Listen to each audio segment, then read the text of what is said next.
Jack, Jeff et Joe sont sur le départ. La route du retour va être longue, mais ils vont pouvoir faire une escale chez un ami complice qui se situe au 6/10 de leur voyage. Nos 3 pirates sont prêts à partir quand Jack reçoit un appel de leur complice. Apparemment, ce qu'il a à dire est très important, mais Jack ne comprend presque rien.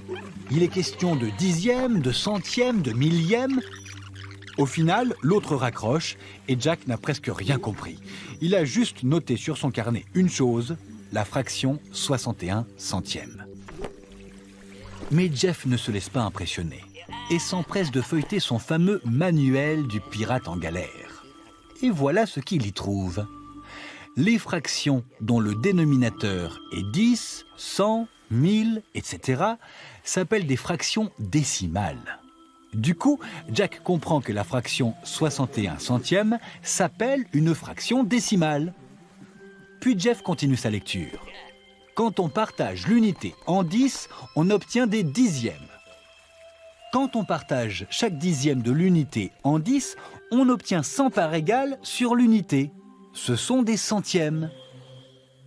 Tout à coup, Jack comprend que la fraction 61 centièmes qu'il a notée sur son carnet est une fraction décimale dont l'unité a été partagée en 100 parts égales. C'est une fraction en centièmes. Mais au fait, à quoi ça sert les centièmes ? Joe pense que ça sert à être plus précis. Car si on regarde sur la carte, 61 centièmes, c'est 6/10 plus 1 centième. Ce qu'a voulu dire le complice, c'est qu'il ne se trouve pas à 6/10 du trajet, mais précisément à 6/10 plus 1 centième du trajet. Et 61 centièmes, c'est effectivement une indication de position beaucoup plus précise.